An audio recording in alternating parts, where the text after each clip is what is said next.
What's going on, people? Welcome back to Curtis Shaw TV. Back with another live stream today. We'll be looking back at the weekend's action. Arsenal's 0-0 draw at Brighton. Was it a case of point gained or 2 points dropped?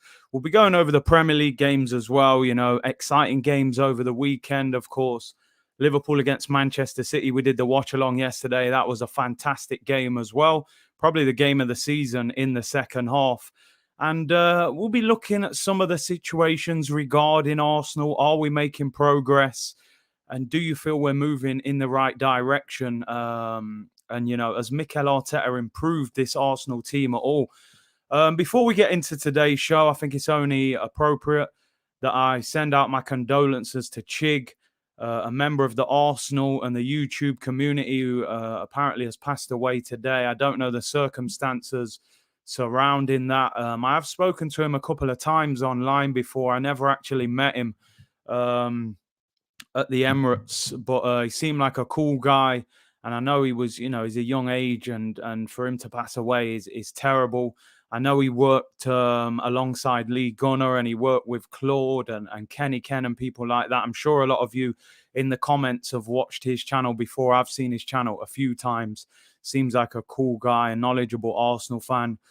So condolences to Chig and all of his family. And, you know, just you've got to be respectful of people. You know, I remember when that situation occurred not too long ago and people were throwing shade on him and things like that. You never know how things are going to work out and what people are going through. So be kind, people, you know, be kind. But condolences to Chig and to his family at this sad time, man. It almost felt inappropriate to do the show today, to be honest. And I don't even really know Chig like that. I've never met him in person, but, you know, condolences to him and his family. Terrible news, man. And big up to everyone in the comments with your comments as well. Let's move on, people, to Arsenal. And for me, obviously, I've put in the title, was it 2 points dropped or a point gained for Arsenal against Brighton this weekend? And I have to admit, I was very angry at the time. And I'm still kind of annoyed as well. I do think sometimes in football, there is an element of when you haven't played well and you pick up a point and the other team have played well, there is some sort of positive in there. But just for me, the way that game went, it felt like a game of FIFA. We've all had those games of FIFA where you hammer somebody on FIFA and they get a goal out of nowhere. It felt like one of those games for me. I was like, I feel like Arsenal are going to get the winner here. They're going to score and they're going to nick it 1-0. I just don't think we played very well, and it leads to questions. I don't want to come on here and overreact and start going crazy about the whole situation, but I do think it leads to questions about Arsenal and where we are as a football club, because the reality is, I know it's early on in the season, but we're 11th in the Premier League going into the second international break. Now, we're not many points off the top of the league or the top four or whatever, but just in general, the way we're playing, is it a style that we can maintain? And can we use it against teams? I said this after the game the other day, that we've only beaten teams who haven't played well in those games, if you know what I mean. We do have to take some of the credit for not allowing them to play well, but we weren't able to beat Brentford when they played well. Even though Brentford played well, we should have been able to say, right, we're better than Brentford. So if we play well and they play well, we'll beat them because we've got better players. Same with Brighton. Brighton imposed themselves on us. We didn't impose ourselves on them. You know, we beat Norwich. Norwich are the worst team in the league. Burnley away, I think, was a good win, but fine margins. You know, if Ramsdale gives away that penalty, it's different. And obviously, Tottenham, we played fantastic. But Tottenham were very poor as well. But we did play well, especially the first half. I thought we were going to go and beat Brighton. I can't lie. Everything said to me, we're going to go and beat them. No Basuma, no Danny Welbeck. They played Monday night. They had a tough game. We played Sunday afternoon, so we had more time to recover. Pretty much a full squad. And we played so badly. And I have to ask myself, Where did that performance come from? Why were we so bad? We're going to look over one or two things. Big up to everyone in the chat. Make sure you like the video. Thank you for giving up your time as usual. It's much appreciated. We'll be getting into the highlights, player ratings, press conference reaction, all the usual Monday stuff as we approach this rather boring international break. So I'm going to do my little Gary Neville / Jamie Carragher. Just want to look at 3 situations in this game where I think things could have worked out a lot better for us and where something went a little bit wrong for us. Jekyll and Hyde FC, as Kembo says. C. Wood said, very sad news with Chig, 100% terrible news. Can't take life for granted, people. You have to make the most of every day, you know. Brad said, Curtis, the reality is right now we are just... and as we fans just got to accept it. I mean, should we accept it? We should be better. But I suppose it is what it is, and we are where we are, you know. This is the first situation. This is a situation that hasn't been spoken about that much by a lot of the fans. And you know what? I have to big someone up. Who sent me this? Somebody actually sent me this. I had actually seen it already, but somebody sent me this on Twitter. I think it was Shaquille. Yeah, big up to Shaquille who sent me this, but I had seen it anyway. This is early on in the game, people. Bukayo Saka, right-hand side of the penalty area. I mean, I don't need to tell you, people. Roll that ball straight across here. Keeper doesn't get it. Defender doesn't get it. If the weight of the pass is right, Aubameyang probably meets that around the penalty spot. That's arguably 1-0. And that, for me, as a winger, these are the kind of situations that I think you will see with Arsenal a lot this season. Now, in player ratings, I'm not going to be very kind to Pierre-Emerick Aubameyang today. I'm really not. And you know I'm a big fan of Aubameyang, but I'm also a realist. When he plays well, I'll shout it from the rooftops. When he plays bad, I will definitely question him. And listen, we'll get into it in player ratings. But Saka here, if I'm a striker, I'm fuming that you can't get that ball to me. Like Greg says, double tap square on FIFA. It's a goal all day long. You've gone past Andre the Giant, Dan Burn. Lift your head up. You're in the penalty area. Roll that across 1-0. Thank you very much. We're having a different conversation today. And it is lack of experience. And this is why I said, has Mikel Arteta made the mistake in the transfer market of signing too many young, inexperienced players? I know Saka came through the system, but sometimes you need those experienced players to know, as a winger, you get in this situation here, you've got to lift your head up. What is going off in the penalty area? And unfortunately, Saka has another touch. He's got Aubameyang. And it's gone. We get a corner out of it. And Aubameyang's standing there going, you've just cost me a goal. And this is what I say sometimes. And this is not a defense mechanism towards Aubameyang. Like I said, when we do player rating shortly, you will hear my feelings on Aubameyang's performance in that game. But that is a goal. That is an actual goal there if Saka lifts his head up. It's inexperience. As a winger, when you go past the fullback and get in the penalty area, you have to lift your head up. That is not a difficult pass, in my opinion, for a player of Saka's quality. The problem is he doesn't lift his head.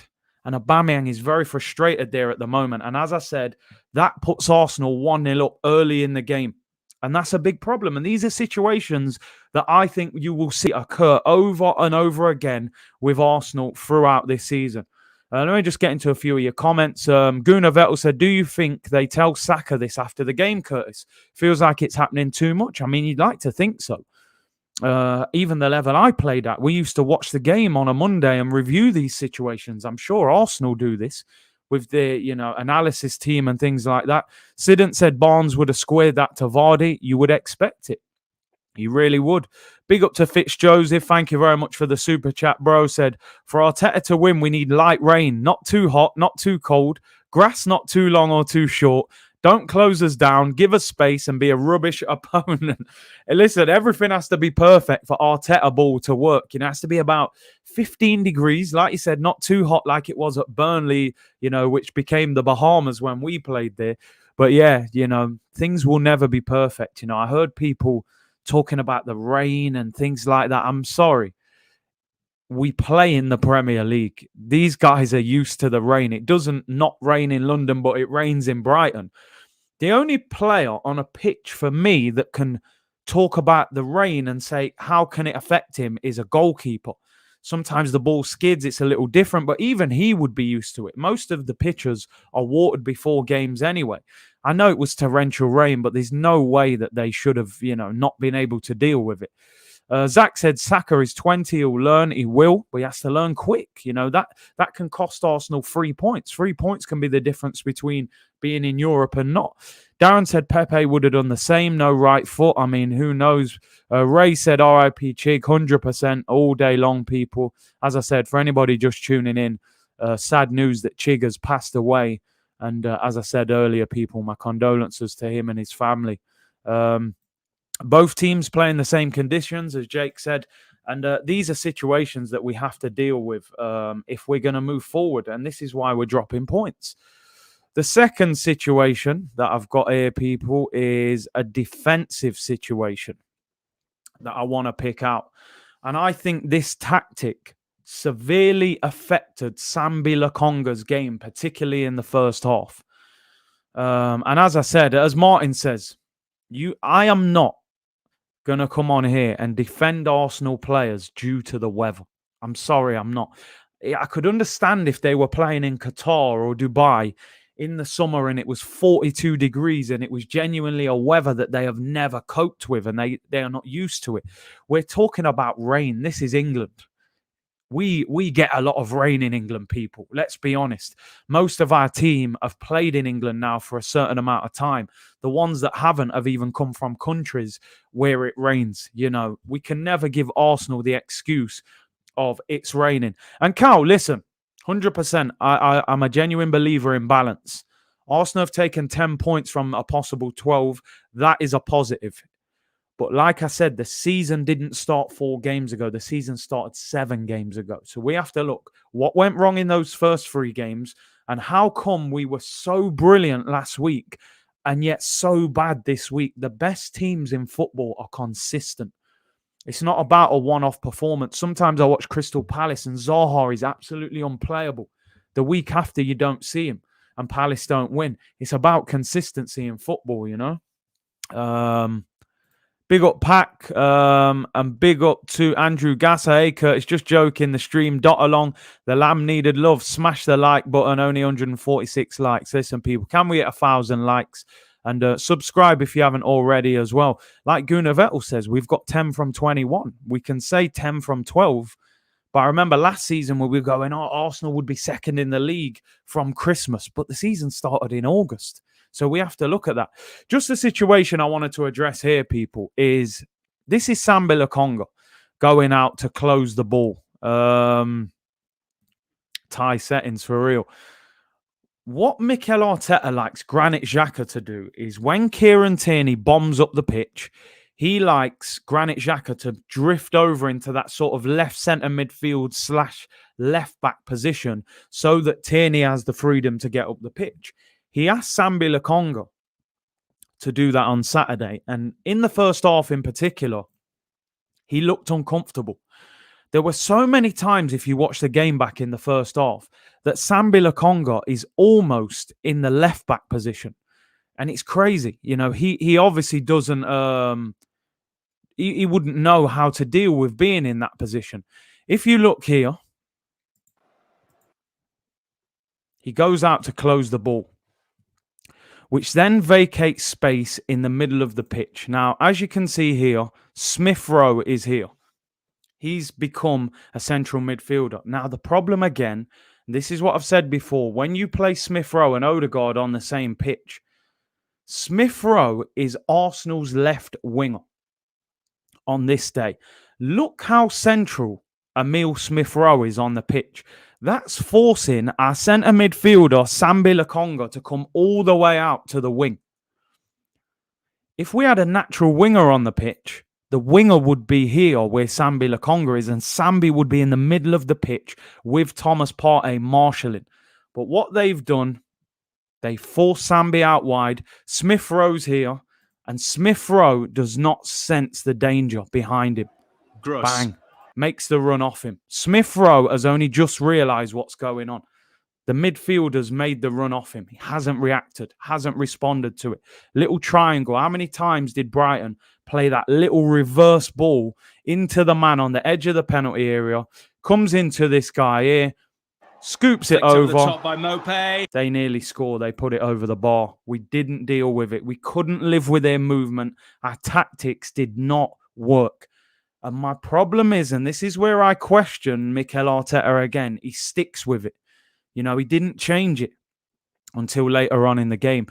Big up Jashar. He said, big up Curtis. We're still only 6 points off the top. 6 off the top, 7 off the bottom 3. It depends how you look at life, innit, people? Glass half full or half empty. So I suppose in that sense, not too bad. But the performance worried me.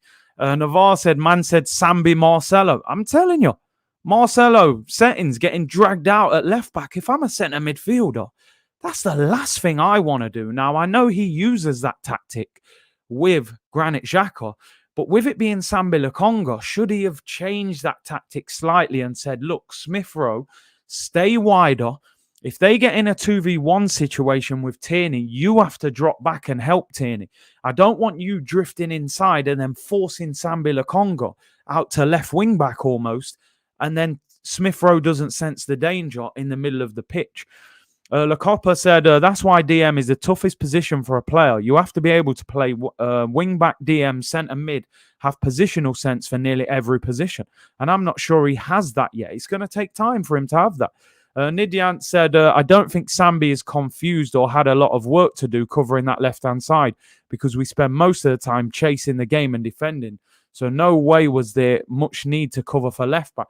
There wasn't, but as you can see in that one position, he's been dragged out, and then he vacates space in the middle, and Smith-Rowe doesn't sense the danger. They nearly get a goal from it. Do you know what I'm saying? Big up Daniel Browning, who says, Big C, what you reckon is wrong with Tierney lately? I think with Tierney, you've got to understand with Kieran Tierney, it's come from Celtic. Celtic dominate 90% of games that they play in. So he's allowed to bombard forward and go and attack and play on the front foot. He's at an Arsenal team now that has been peppered since he's been at Arsenal. He's had so many different left wing partners as well. And he's also never played against the quality of winger that he's playing against in the Premier League. No disrespect. There aren't that many top quality wingers in the Scottish Prem. He's playing against Traore, St. Maximum, Salah, all these quality wingers. And maybe he's not quite as good as we thought he was, you know. It's as simple as that. I think he's a very good, solid left-back, but because we've been a bit disjointed, maybe he's suffered at the hands of the lack of quality in our team. I think when we're good, he's good. When we're bad, he's bad. And I think that rubs off on a lot of the players in our team as well. Big up YVMSTR3. Thank you for the super chat. Said, Curtis, I'm not surprised we were mediocre. It's not uncommon for a team to follow up a big win with a bad performance due to an emotional hangover. Listen, I hear you in that sense. The problem for me with that is Arsenal have not played well very often this season. So they shouldn't have got too caught up in that Tottenham victory. I know I was on here singing Tottenham get battered, but I'm not playing for Arsenal. I'm not getting 100 grand a week. Arsenal didn't even play in Europe this week. I know Brighton didn't either, but what I'm saying is we had 6 days to recover and refocus and make sure we were prepared for this game, you know. Arnie said, I hope Kevin is watching this. Hey, Kevin, where are you, my friend? Make sure you're watching this. I'm going to give you the last little situation and scenario, and this is one that I'm sure every single one of you has seen on social media, and I have to admit, this situation causes me a great deal of pain to watch. This, for me, listen, I showed you that one earlier where Saka should roll the ball across to Aubameyang for a tap-in. This one is even worse because he's got so much time and space. Smith Rowe on the ball. Lacazette comes deep, sets it to Sambi. Great ball, 2-on-2. I've seen a lot of people saying online, there was no opportunity for him to pass to Saka because Webster's blocking the run. Let me tell you now, people, there are 2 or 3 occasions he can pass to him. I'm going to play this quickly. Number 1, probably not now even. I would say now is probably the ideal time.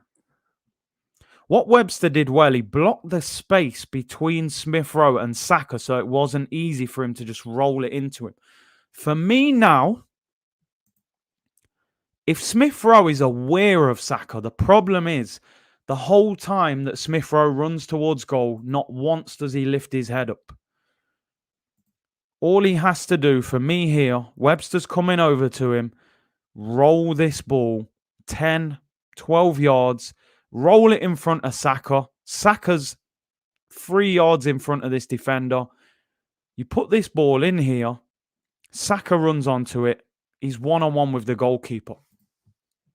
It's a fantastic opportunity late in the game to go and win it. He has to square it. The defender did very well, in my opinion. He cuts off the line for him to just play it in between him and Saka. So it's a hard ball to play into there.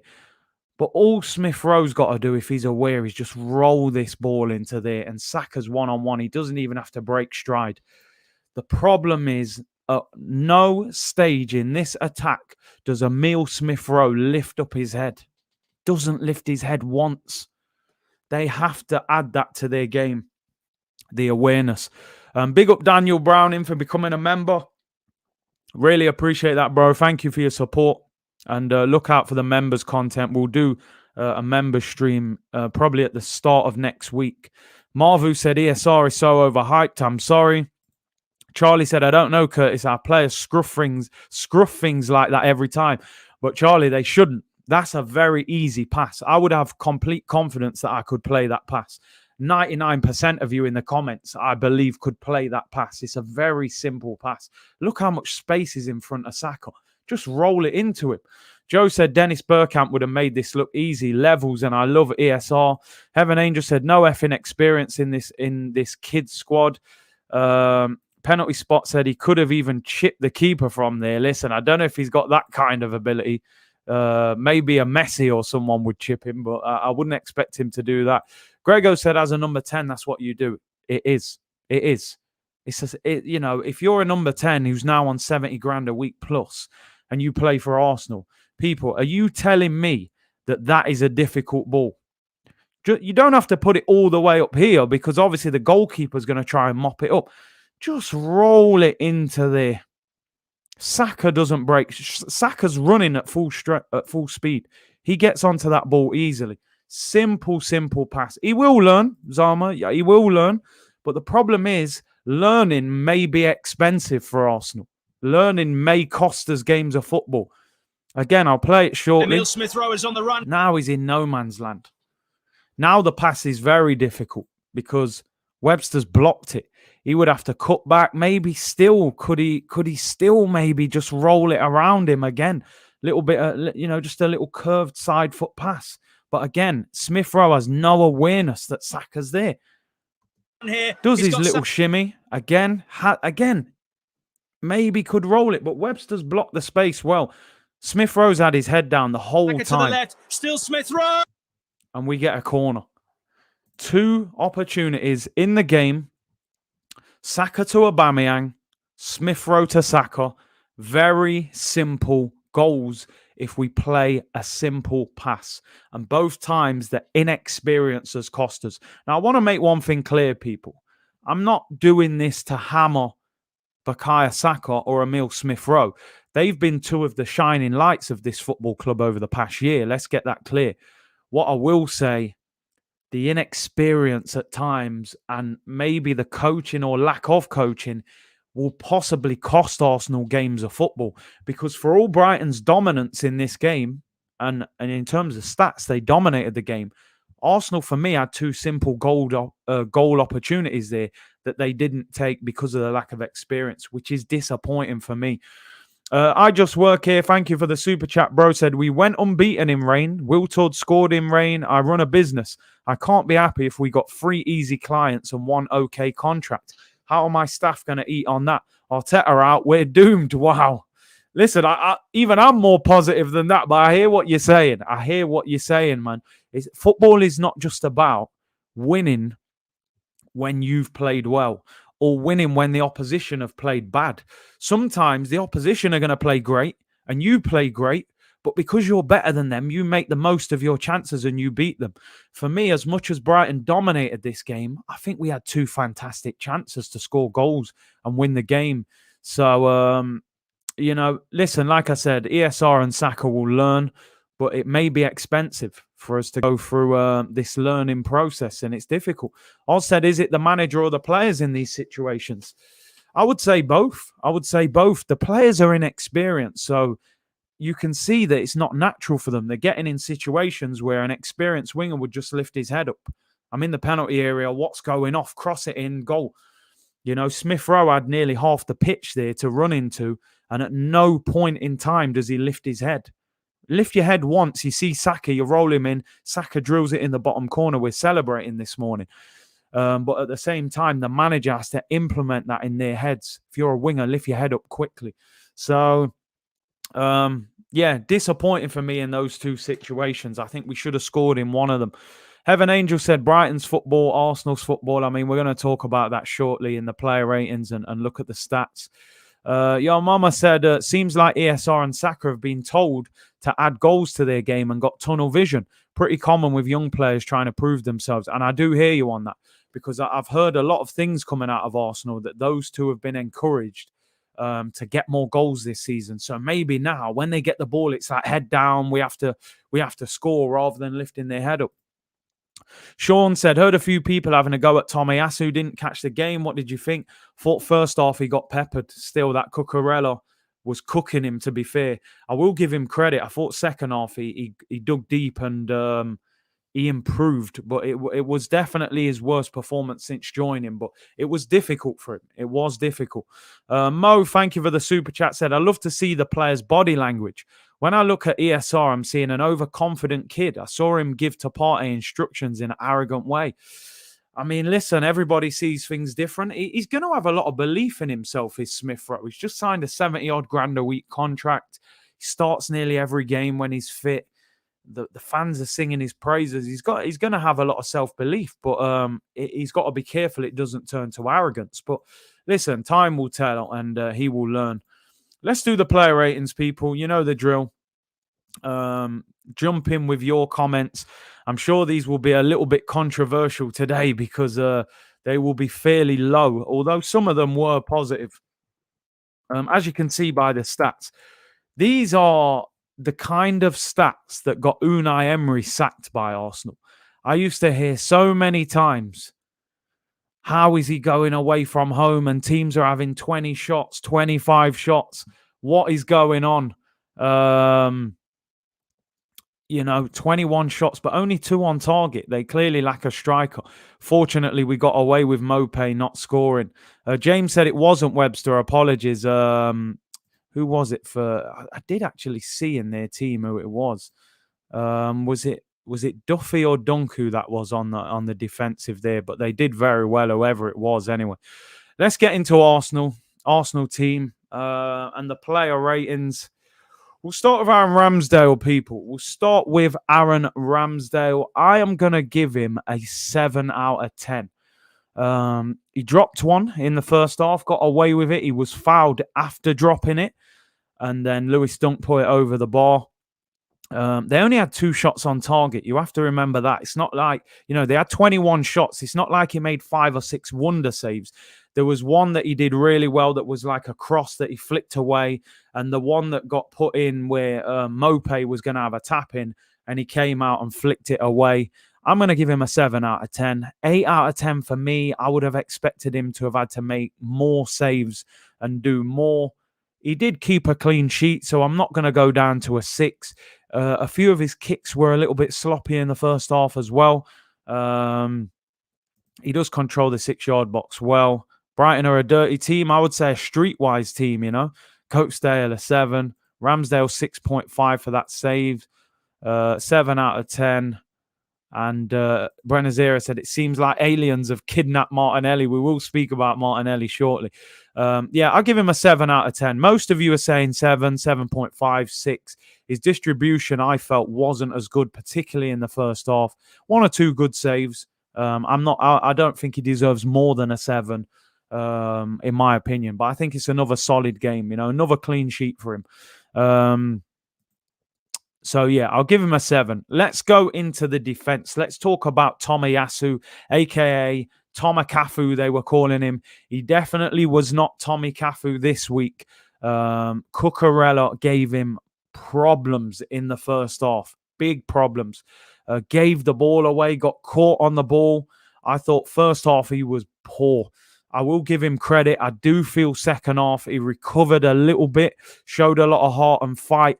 I'm going to give Yasu a 5. I thought he had a difficult game. I thought he was sloppy in possession. And, he didn't get forward. One thing that I've noticed with Yasu that may actually, it will help us in some ways, but hold us back in others. He's not very attacking for a fullback. Now, I always say that I like to have a fullback that defends well first before we talk about what he does going forward.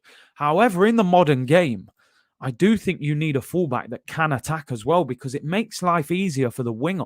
How many times do you see Mahrez on the right with Kyle Walker bombing on and then the fullback gets pulled all over the place? You see it as well. With Liverpool, Trent gets round Salah and creates space for him. Yasu doesn't really get forward and help the winger that much, which, makes it harder sometimes for the fullback. Footy Chat said Tommy a 4, he was getting spun by Hugh Wizzy. Cucurella, Hugh Wizzy was spinning him everywhere. La Masia man Cucurella.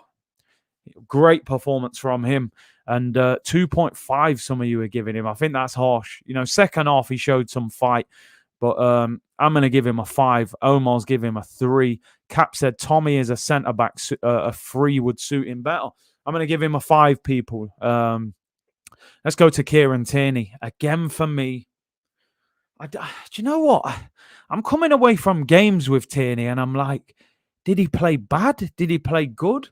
I feel like Tierney wasn't worse than Yasu because I feel like Cucurella damaged Yasu more than Tierney got done, but I can't remember him doing much good. And I feel like defensively he wasn't stopping much either. I'm probably going to give Kieran Tierney a 5 as well. Heaven Angels calling him Kieran Santos, man. That's what we've become already. The Scottish Andre Santos, man. Jeez. Greg's giving him a 4. Cello gives him a 5. Kai gives him a 2. Brett gives him a 5 as well. KT Media 5. Tierney a standard 5, says Caps. Takan said 5 for Tierney is difficult to judge these days. I don't understand what's happening with him. Sloppy in possession. The Scottish Kolasinac. Oh my days. Zeno said KT 5, standard game, misplaced passes. Even defensively, I don't think he got tight enough. And as I said, I was talking earlier, Sambi Lakonga having to cover him probably didn't help him. Alvin gives him a 5. Omar gives him a 4. Amo said he is holding himself back so he doesn't get injured. I mean, he should be able to go full throttle now, surely. Let's talk about 2 positives in the game for me.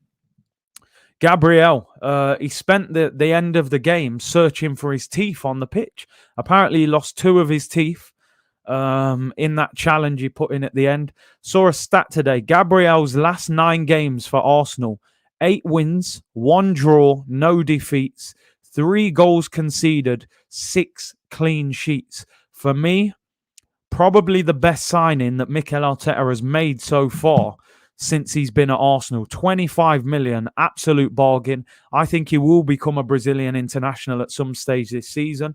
Yeah, he loses them teeth all the time. I think he's got them veneers, them false teeth.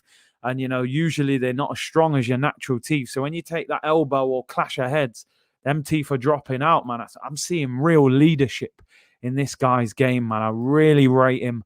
I think he's our best defender. I'm going to give him an 8 out of 10, and I'm going to put it out there from now. I would probably say man of the match. I would probably give him man of the match. I thought he was excellent. He was solid. He won his headers. He looks comfortable on the ball. What I like about him now that I didn't like about him last season he had to go and win the ball straight away, and he was fouling people too much.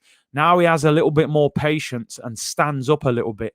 You know, when you look that we paid 70 million for Pepe and 25 million for Gabriel, you know, maybe we got those two deals mixed up when we went to Lille. But Gabriel, for me, fantastic. 8 out of 10, man of the match. Gunnar Vettel said 8 out of 10. 8 for Gab, says Truth Seeker. Kai gives him a 6.5, so not as high. Jake said 7. We're going to struggle to keep him at Arsenal unless things improve. That's always the danger. You know, if you see Bayern Munich, Barcelona, teams like that, he's a left-sided centre-back as well. A lot of teams are crying out for that. Takan said 8, dentist settings. Gabriel 8, just for the teeth. And for me, like I said, people, man of the match. Cap said last season he was clumsy, but this season he has been amazing, 8 out of 10. Gideon said Gabby is our best defender. Piper gives him a 9. Lemoy 8.5. And Roll Right says, for real, we scammed Lille with that deal. It's only right after they scammed us with Pepe by the look of it. I can see Gabriel going to Madrid for big money. Let's hope not. Let's move on to his centre-back partner, Ben White. I actually thought he started the game a little bit shaky, gave the ball away a couple of times, but I thought he recovered well. I do. It was a difficult game for him going back to Brighton. We started the game a bit sloppy. A stat here for you. Ben White made more clearances than any other Arsenal player in the first half, 6. And no player made more ball recoveries than Ben White for Arsenal, 4 successful ball recoveries. I thought he recovered. I thought he was solid as the game went on, and I will give him a 7 out of 10. I'm going to try and be positive. I do think him and Gabriel are building a solid partnership. For all of Brighton's attacks, there wasn't too many clear-cut chances, and I thought he was pretty solid after that. Won some headers, got better in the game, and I think people need to start giving him a little bit of credit. I think he's doing quite well under difficult circumstances. You know, earlier on in the season, I was very critical of him after Brentford and Chelsea. I think he's just got his head down. He's handling his business. His attitude's good. He's trying to learn. We're keeping clean sheets. Him and Gabriel are building a partnership. You know, Gabriel does kind of the dirty work, and Gabriel and Ben White tries to get on the ball. I think we're building something positive with those two. You know, there are a lot of things in this Arsenal team that I'm not fully convinced with, but I do have some positivity when I look at Gabriel and Ben White. I think those two have got potential to build a very good partnership. So I'm going to give Ben White a 7 out of 10. I think he does deserve some credit. He is starting to win his headers, which is something that a lot of people questioned him about. Only 49% success rate in the air last season. So I do think he's improved. I'm going to put slow mode on, people. Big up to everyone in the comments, over 1,100 of you. Just so I don't miss your comments. Big up to my boy Fran in the chat. He said, happy Monday, people. Hope we are feeling the week ahead, 100%. Big up to you, Fran. And he says, big up the community.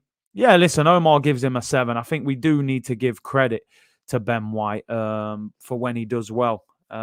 Temp said, Curtis, slander me on Twitter. I'm about to buy a lottery ticket. Yeah, last week, pretty much everything I predicted, it went the opposite way on Twitter. So, you know. But listen, let's go into the midfield. I'll start with Sambi Lokonga, who, for me, I felt first half struggled. And as I said, I put some of it down to Mikel Arteta's tactics. As I showed earlier when we did the little review of the game, asking him to drop into that sort of left back / left centre midfield position made life very difficult for him. And I don't think he understood the position properly. Where, you know, it's not an easy role to play. I thought he was poor first half and seemed to not understand. However, to his credit, I thought second half he dug deep, he improved.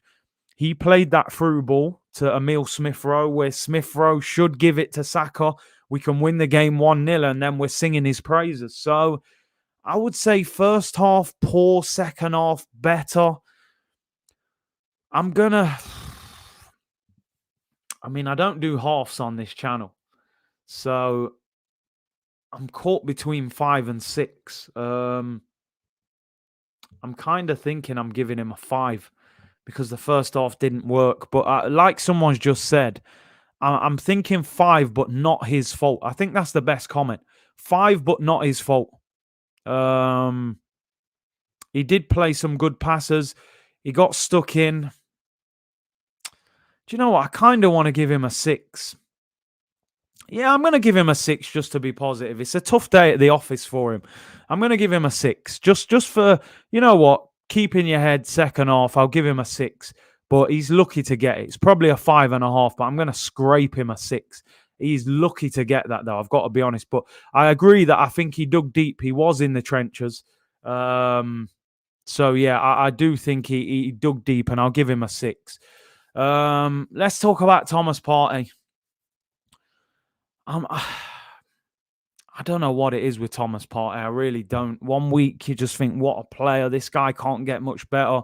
The next week I'm like, what is going on? I just think, and I've said this and I will continue to say this, people, what we are asking from Thomas Partey, in my opinion, is not what he is built for. Thomas Partey, if you watch him for Atletico Madrid when he was there, they had Saul, they had Koke, they had technicians around him. So what he could do is go hunting, go and hunt, win the ball back, drive forward, get the team moving. But you've got your technicians here, your insurance policy is here if anything goes wrong. I almost feel like at Arsenal we're saying, do you know what, Thomas Partey? I want you to get on the ball and boss the game for us. He is not that guy. That is not his game.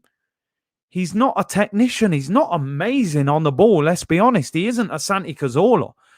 If I looked at him, I wouldn't look and go, all right, I want Thomas Partey to get on the ball and go and boss the game. That's not his game. I want to get him forward 10 yards. I want him to get on the ball, win the ball back higher up the pitch, get us driving forward. We've got him playing like a deep lying playmaker. That is not his game, people.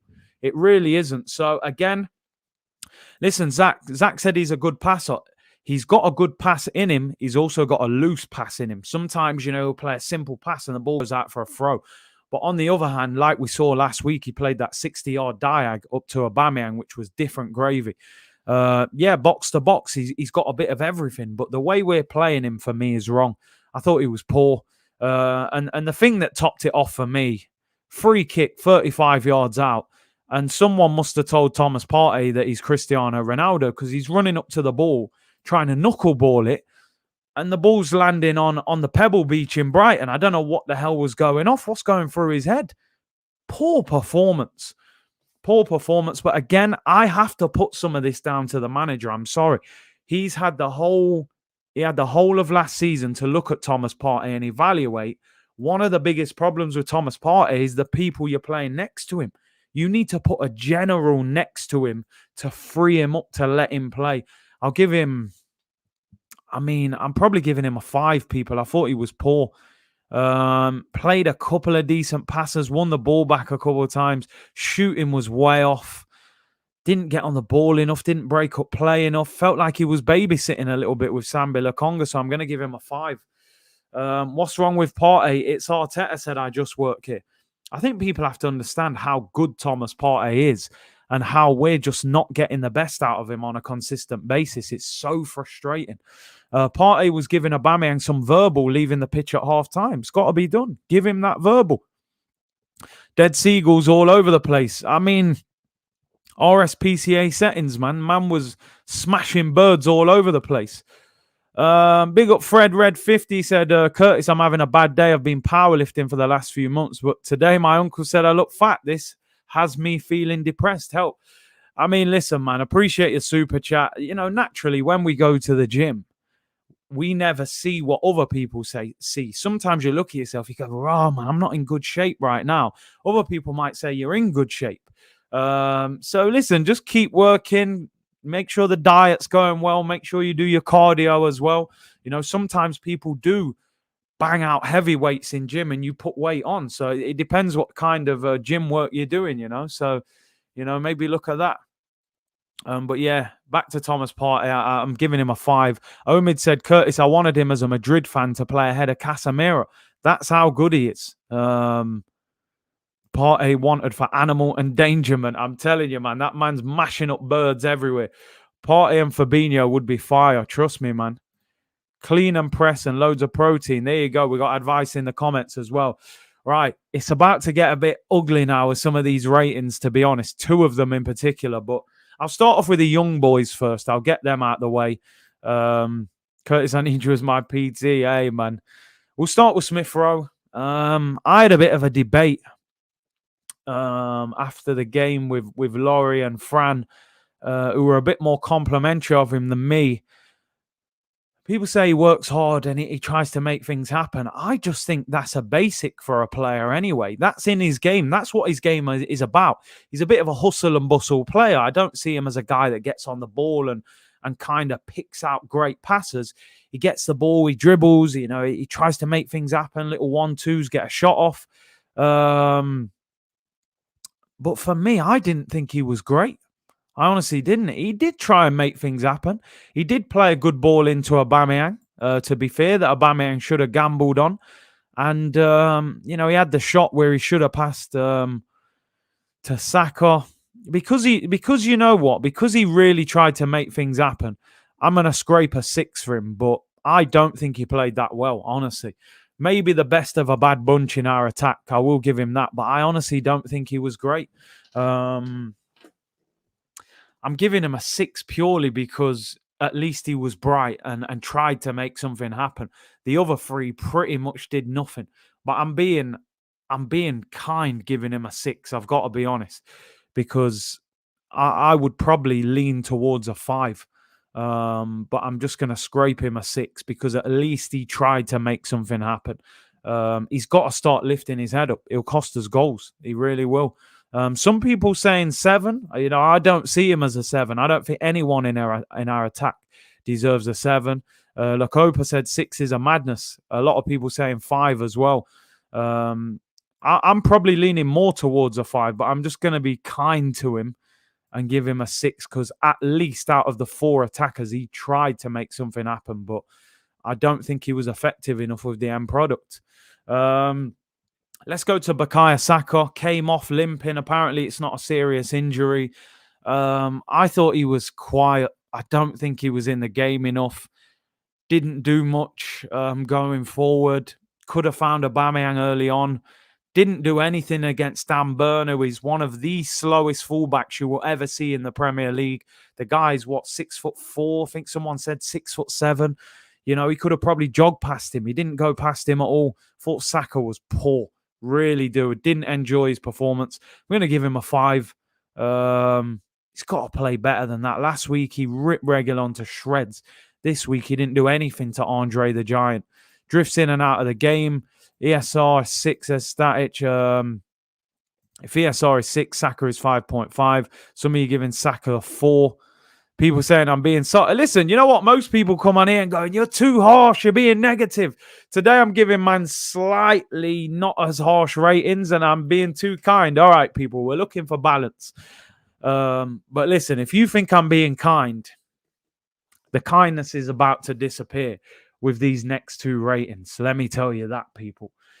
Let me tell you this. These 2 players who I'm about to talk about were the 2 worst players on the pitch. On the pitch. That includes their team as well. Most of their team played well. Martin Odergaard. Wow. I looked at this performance and I thought, no wonder Zidane didn't want you, mate. No wonder Carlo Ancelotti said you're the 8th choice midfielder. Let me make this clear. And I say this all the time, and I've got a feeling I will end up saying this a lot of times this season. Is Martin Odegaard a talented footballer? Yeah, he's a talented footballer. He sees the game, got a nice way to pass, clean left foot, gets in good little pockets. Was Martin Odegaard the number 10 that Arsenal needed to sign this summer? For me, I put a massive question mark over this signing. He's giving me B-Tech Mesut Ozil vibes. And I mean the Mesut Ozil towards the end of his career, not the one that was absolutely tearing up the place with Sanchez early on. I'm talking about the late Mesut Ozil that at times didn't fancy it, didn't get on the ball, didn't make anything happen. for me, is a fair weather footballer. On a bright sunny day at the Emirates, when it's 18, 19 degrees and you're getting the ball and there's time and space, he will look like a dream. In the rain, when you have to dig deep and Brighton are dominating and they're pressing and getting in your face, this guy disappears, my friend. He's like Casper the Ghost, just vanishes into thin air. I didn't know he was on the pitch. His body language was shocking. He was throwing arms up. Awful, awful performance. Awful. He got dragged off early. He was absolutely horrendous. People saying I'm being harsh. Yo, Carlo Ancelotti said he was 8th choice. I'm not telling no lies, people. 8th choice midfielder at Madrid this season. They didn't even give him a squad number. I'm speaking facts here, people. They took his squad number off him. He had no squad number. Fair weather player. Worst I've ever seen him play. We might as well have played with 10 men. Man said Casper guard. Yo, you lot are too sharp, I'm telling you. This performance was dreadful. I'm giving him...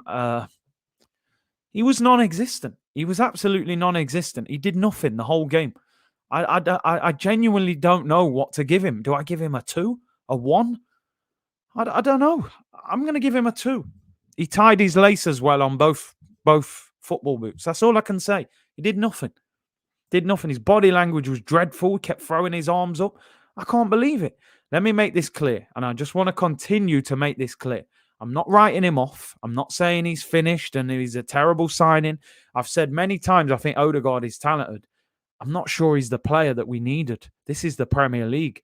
You play football in winter. You go to Burnley. You go to these grounds where it gets rough, it gets dirty. Is he going to get on the ball and make things happen? Last international break, they were saying, one of the best individual international performances we've ever seen when he went and played against the Rock of Gibraltar. Some of them, man, have been men and they work in offices and that. And they were singing his praises. Fair weather player, people. I'm telling you now, it'll be a beast in summer. It's going to be a long winter for Martin Odegaard. Let me tell you that, people. Soft. That brother's soft. I'm telling you. You get in his face and make life difficult for him. I'm not sure he's up for the fight, people. That is my biggest worry with Martin Odegaard. 2 out of 10. Pierre-Emerick Aubameyang. This guy puts me under pressure. As you can see, I had to take the green screen down. I said last week that Henry Aubameyang green screen will not be taken down for the foreseeable future. But when I see a performance like I saw on Saturday, that green screen gets ripped down and dashed. I have to dash that away. This guy's putting me under pressure because I defend this guy constantly. I say this guy is our best player. He's the best striker we've had since Van Persie. Appreciate him, celebrate him. And then he goes and puts in that kind of performance. Stinking out the whole of Brighton with that performance. Now, let me say one thing. He didn't get service. I will say that. That's the only thing I will defend him. He didn't get service. As you can see, Saka should have found him. It would have been a tap-in for anybody that was here at the start of the show when we did the video analysis. But this guy could not trap a bag of cement on Saturday. He turned into Lukaku in the Timberland boots at Man United. I'm telling you something, and Caps, you've just put it there.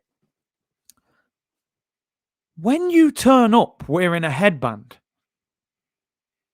you know that people are going to point towards that headband if you don't put in a performance. Unfortunately, that's the way of the world. It's social media. You turn up with a headband on and you play bad, people are going to look at him with that stupid headband on. If you turn up and play well, people go, yo, did you see Aubameyang's goal in that headband? Man are saying the headband cut off circulation to his head. He didn't know what was going off. He couldn't even see the ball. The man couldn't control the ball. The week before, he scores one of the goals of the season. This week, the man couldn't play football. Every time the ball went up to him, it bounced off him. Absolutely horrendous performance from Aubameyang. I don't know what was going on. What was on that headband? The thing cut off the blood to his head. He couldn't think. Ball was coming up to him, ball's bouncing off him like a trampoline. I don't know what was going off with this brother. He stunk out the place. Awful performance. Absolutely awful. What do I give him? Head Bamiyang. I don't know what to give him. Again, he was that bad. Every ball that went up to him, it bounced off him. He lost it every single time. He was awful. Awful. How can you go from that performance last week to this performance? Trampoline settings, bruv. Ball's bouncing off him every time. I don't know. Yo, I'm telling you, I don't know what to give him. What do I give him? Maybe he saw the bad weather and got his Timberland boots on, for anybody that, winter time, it gets a bit cold sometimes. You get your big puffer jacket on, your gloves, your hat, and your Timberland boots. I mean, last week I thought he was playing in them R9 boots. Did he have the Tims on this week? What was going on? I understand if, as a striker, and we've spoke about this, sometimes when you play up front by yourself and you get no service, it's a nightmare shift, let me tell you. But one thing I can't excuse, bro, you can't control a simple ball up to your feet.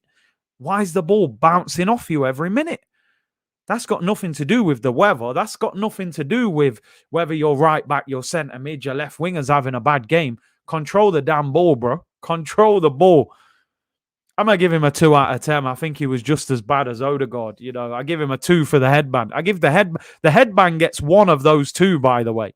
Aubameyang gets one and the headband gets the other. Jesus, Oba.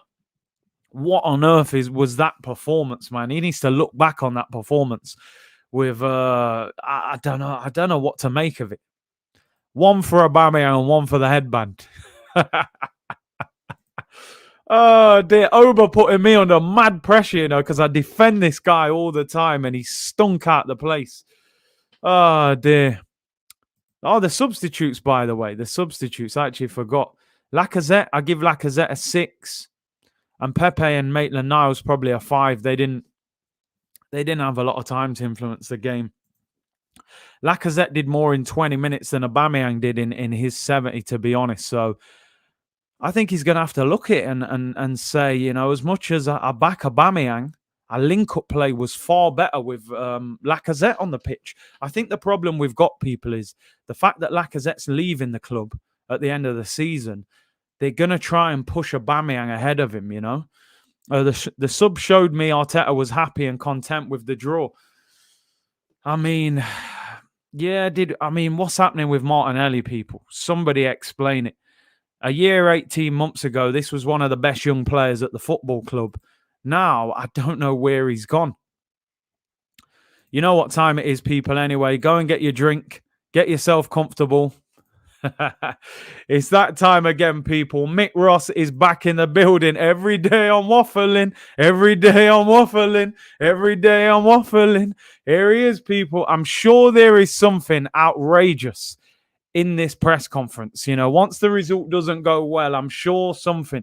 If you haven't had your lunch or your dinner, get your syrup ready. I'm sure there's going to be plenty of waffle in this press conference, people. Let's get into the Mikel Arteta press conference. I haven't read it. I haven't seen it. I've got no idea what he said. So let's see what he's saying. Comb my music, people.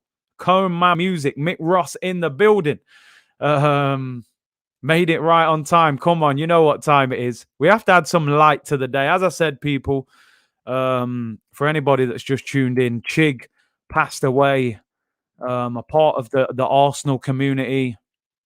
And condolences go out to him and his family.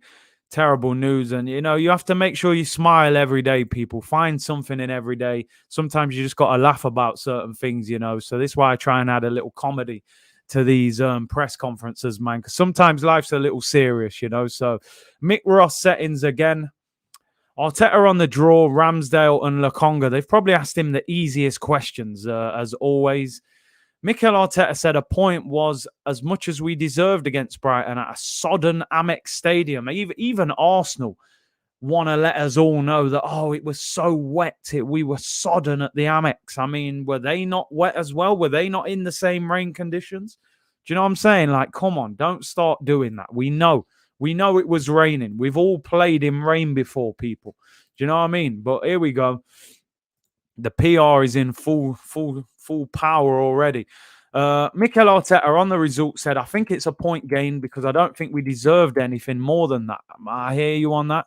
If we did deserve that point, it's because we defended really well the last 15, 20 minutes. In general, we never felt in control of the game. We struggled to break the press and get good sequences of passes in the final third. They made it really tough for us. Yeah, I agree with that. He's being pretty honest there, to be fair.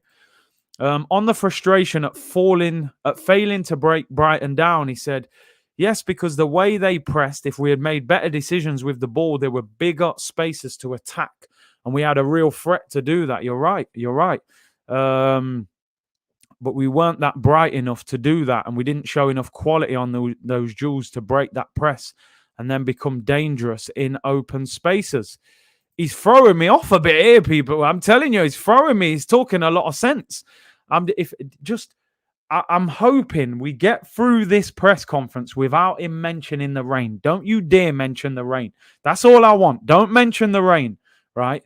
But yeah, he's thrown me off. He's speaking facts. We're getting some honesty from Mikel. Mick Ross settings. On if we'd been missing a character like Aaron Ramsdale, I mean, they're just, these questions are so flat. It's a nothing question. He's just going to say, yeah, of course we are. We recognized his character and we knew he was. Do you know what I mean? He said, I don't know. The way we decided to recruit Aaron was after going through a big process. There's that key word again, where we wanted to know a lot about his personality, his character, and the way he can handle under pressure at a big club. He's showing he is ready to do that. I'm happy with his performances and what he's bringing. That's one of the reasons I think defensively we've been difficult to concede goals. It's just too easy a question, though. You know, it's too easy a question. He's obviously just going to big him up. But listen, Aaron Ramsdale has looked good since he's come in. Free Shrewsbury, man. We need Shrewsbury back in it. On Ben White and Gabriel, I mean, again, easy question. They've been quality, to be fair. In the last few games, he said, yeah, I'm impressed because they've never played together and because they have struggled a little bit with the language and they didn't have time to work together in pre-season either.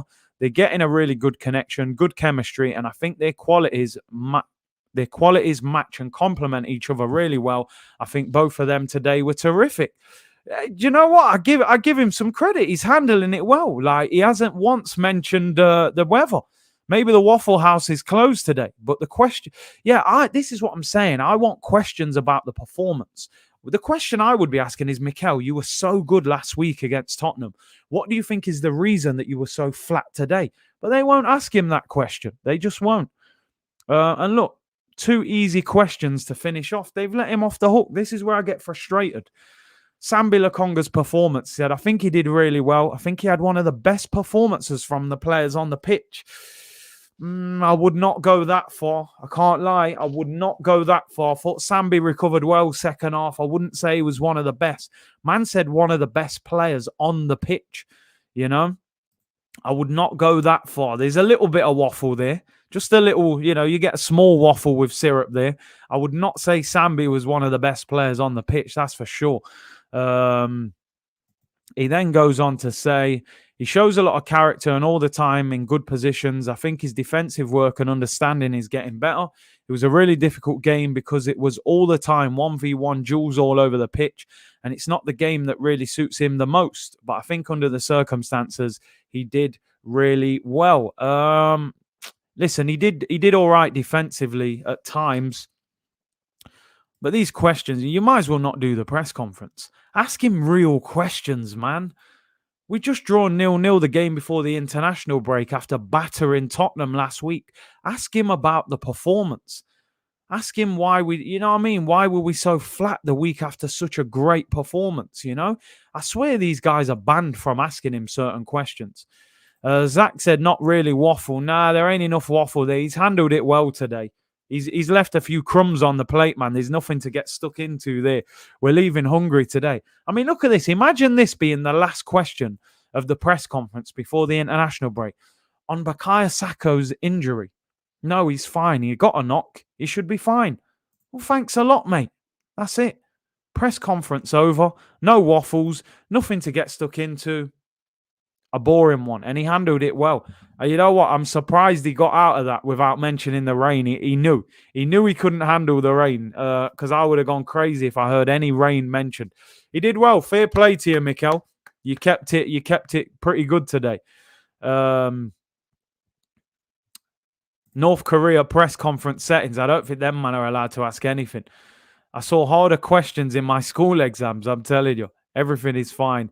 Listen, we're going to add a little bit of balance to it before we get out of here, people. Just moving forward, because I don't want it to be all doom and gloom in a sense. You know, we have improved since the last international break. However, I still think we have a long way to go, and I still think that we need to improve desperately if we're going to achieve something this season. And one of my biggest issues with Arsenal at the moment, I mean, the reality is we're going into the international break on page 2.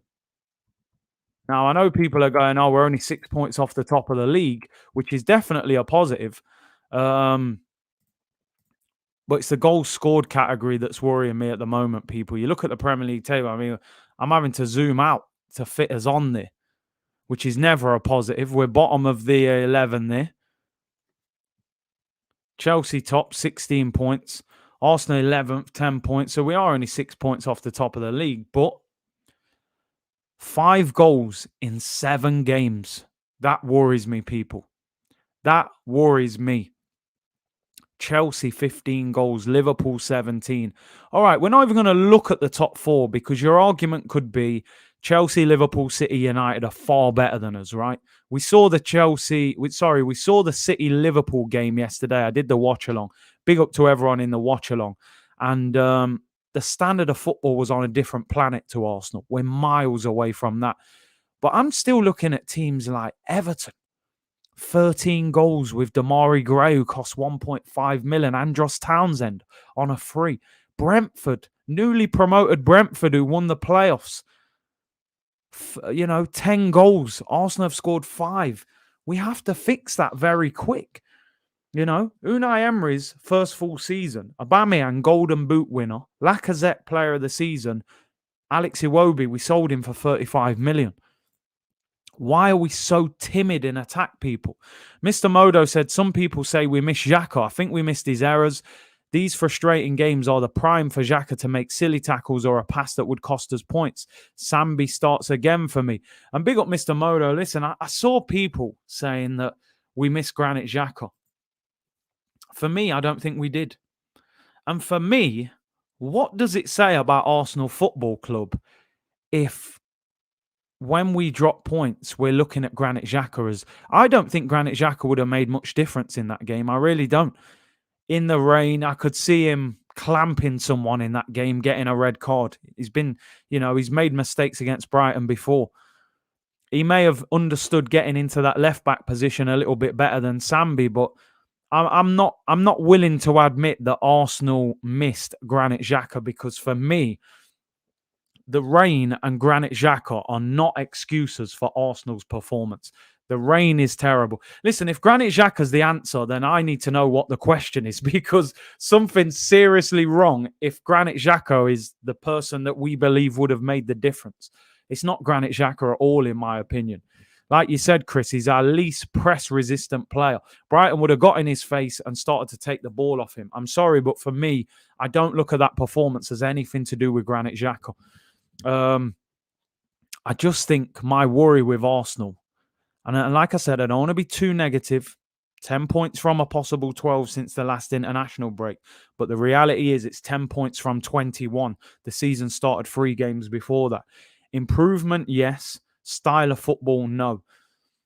Everton's manager's been there since July. Everton are getting good results. They could have beat Man United at Old Trafford. They're buying players. Andros Townsend for free. Damari Gray for 1.5 million looks fantastic at the moment. Style of football. Graham Potter. One thing I never thought I would say, people. Graham Potter's Brighton, I was jealous of their football that they were playing against Arsenal. Graham Potter. I was jealous of Brighton.